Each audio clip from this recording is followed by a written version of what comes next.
Hey guys, welcome to Brian's Man Cave. So today is just a discussion. I want to talk a little bit about introducing retro games to kids, to little kids, maybe even a little bit older than little kids. Well, the reality is, a lot of us retro gamers, like me, specifically me, we've grew up with this stuff.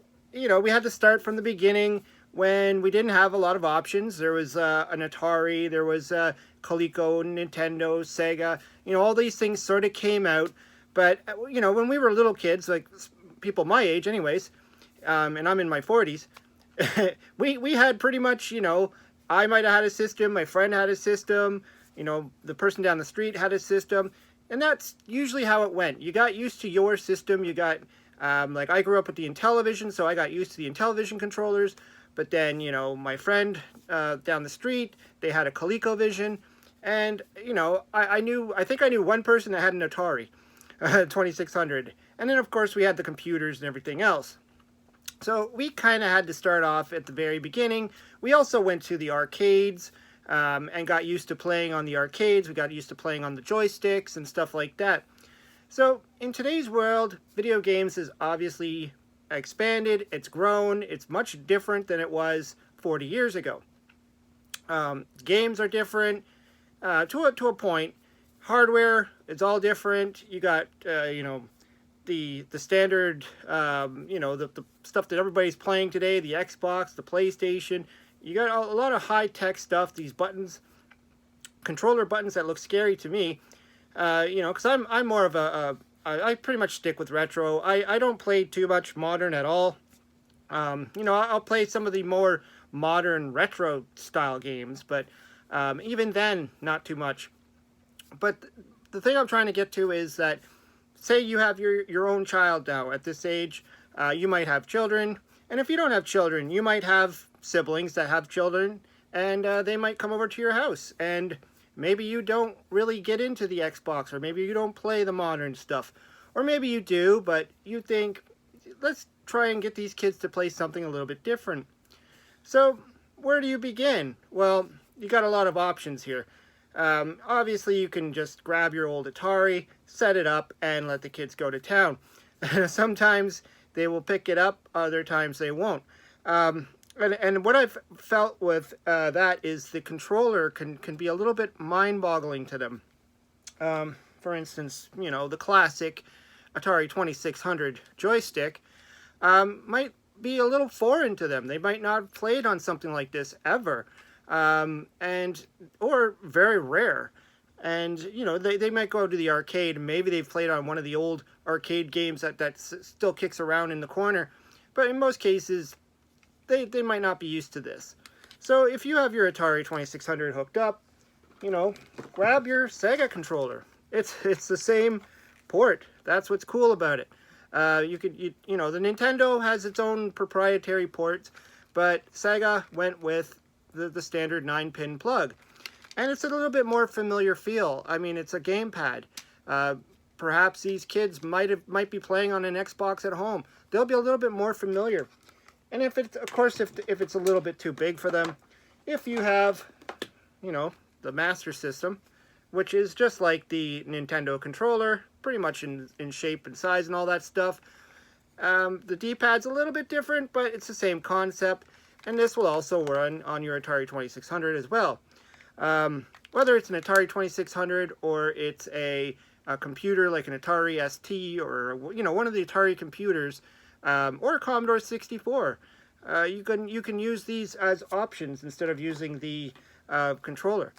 Of course, if you don't have any of these devices, maybe you don't have the old systems anymore. Maybe you used to, and you wish you could still play them, but you don't want to go through the hassle of running to the store and buying a Nintendo from a flea market or somewhere, a retro store, and trying to find the games and trying to get all the hardware. So emulation works fine. You can do it through many ways now. We got these flashbacks. There's tons of them. You know, I don't know what they're up to now. This is the 8, but the flashbacks go all the way up to, I think, 11 or 12 or something like that. And it's loaded with a lot of your favorite Atari games on there, and it comes with the traditional style joysticks.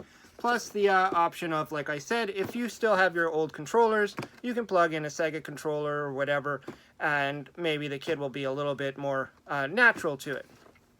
Of course, there's also the flashback minis. It's, you know, they might be a little bit used to this as well. Especially if they play something like the Switch nowadays, which, you know, can be a handheld device. This would be a little bit more familiar to them. They could play something like that. They could play some Atari. I've done it with my daughter. I've got her playing a few games that she actually enjoys playing. It was a little bit tricky in the beginning to get her used to trying to play on this. I did try to get her to play Combat, and she didn't get the concept of it. But that was probably a couple years ago, so I'm sure today she would be a lot better at it. But anyways, you get what I'm saying. They also do devices like the flashbacks they have for Nintendo. I know the NES Classic might be a little bit hard to get your hands on. I don't know what happened with that thing. It came out. It was almost impossible to get your hands on it at some point in time. Scalpers were scalping them for crazy amounts of money. But there are these aftermarket brands. You go to a flea market, you'll find them. They come loaded with, like, you know, 100 games on them. And they work just as well, like if you want to get that Nintendo feel to it. But like I said, there's also emulation on, you know, your computer. You know, it's a little bit of work involved. You have to download the emulators. You have to have the ROMs. I know that that's a sketchy thing. Some people are against ROMs. Some people say it's piracy. Well, you know, it is and it isn't, but whatever. You know, there are some ROMs that were made available for free. You know, homebrews and stuff like that. But anyway, and I think there's something to do with if you own the original game, you can have the ROM. Don't quote me on that. I'm not a lawyer. But anyways, you know, you get my point. You can emulate on your PC. And again, on your PC, you can have a gamepad controller, which they could be familiar with. You could have like the Xbox style controller, and, you know, let them play some of the original Super Mario Brothers. Now, they are going to have a hard time with some of these games because, you know, I often hear this, like, the games of the past were typically, there was a lot more going on as far as integral gameplay, you know, a little bit more challenging style games than there are of some of these games today. I know a lot of the newer games are more focused on graphic and storyline. Some of these things, they look like movies to me. They don't even look like games. Or they're playing things like Call of Duty and stuff like that. That's totally different style of gameplay than when you go to the 2D platform and you got your Mario on the screen that falls in every single little hole. You know, so it does take a little bit of time. They might get frustrated. Again, they didn't grow up with this stuff. We did. We grew up with the pain of falling in that first pit in the first hole in Super Mario Brothers. Getting used to the timing and the jumping. And of course, having 1 to 2 buttons. You know, the kids today, they probably are used to their Xbox controller having 1,000 buttons on there.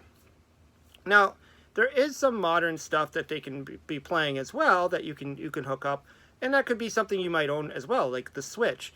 The Switch has a lot of options for retro style gaming. You can download the original Donkey Kong, for instance, the arcade version. I think Burger Time. There's a bunch of the old arcade classics. Plus, there's that 50th anniversary Atari. I haven't even picked it up yet. I don't know why I haven't bought that, but definitely something I'm going to look forward to picking up at some point for my Switch. And it has a ton of the classic Atari 2600, 7800. I think there's 5200 games on there. Some of the arcades. So right there, you can have a whole platform of games that you can introduce to these little kids that might not be familiar with these. And of course, like I said, they might be a little frustrated because it's not the same kind of game, but at the same time, they might get hooked.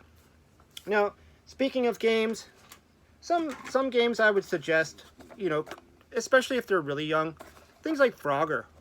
I mean, Frogger is so easy to understand. You're a frog. They might find that funny. You get to hop, you know, across the road. There is games like it already, Crossy Road and stuff like that, that they might play in these modern casino-style arcades. So they might get Frogger. They might see it and be like, you know, I get it. You got to cross the road. Freeway, for example, for the Atari 2600. Same concept. You got to get the duck across the road. Or the chicken. Sorry, the chicken, not the duck. It's a chicken. Why did the chicken cross the road? Even some sports titles like boxing could work as well. And you get to actually play with them because, you know, this is boxing for the Intellivision. So whether you're playing on the Intellivision or the Atari version of boxing. Speaking of Atari, the few games that I've introduced to my daughter, and she seemed to like it, the first one was Pitfall. She really likes playing Pitfall, especially on the, this guy. She's played Pitfall on that a lot. Pac-Man games. Every kid will understand a Pac-Man game. It's a dot gobbler. Pretty easy. You don't need to use any buttons. You just guide the Pac-Man, or in this case Miss Pac-Man, around the maze and collect dots. One of my favorite ones, Keystone Capers. Again, fairly easy, fairly linear. You're going up the escalator, you're chasing after the bad guy. It's not too difficult to understand what's going on. It's not too hard of a game. It's, you know, it's just that easy to medium hard type of game. And of course there's tried and true in combat. Everybody knows combat if you have an Atari 2600. Very common, very basic game. You have 2 tanks or 2 planes or whatever, and your object is to shoot the other player. So again, nice simple games to start off with. Nothing too overly complex. Get them used to the game, then start to, if they really like it, start to introduce them to some of the other more crazier titles like Hero, you know, anything that you think or that you used to play as a child. Anyways, yeah, I just thought I'd do a video about this because I thought it was kind of interesting when, you know, a lot of us we're now in our 40s, 50s, and we have kids. We have kids. We have our own kids. We have the friends' kids. We have the neighbors' kids. We have whoever that might be over for a dinner party or for something. And maybe you might want to show them something that you grew up with and had fun with. Anyways, hope you liked the video. Throw some comments down below. What do you suggest? Have you gone through this? Have you introduced your kids or someone's kids to the video games? How did they react? I'd like to hear it. Anyways, hope you subscribe, and we'll talk to you later.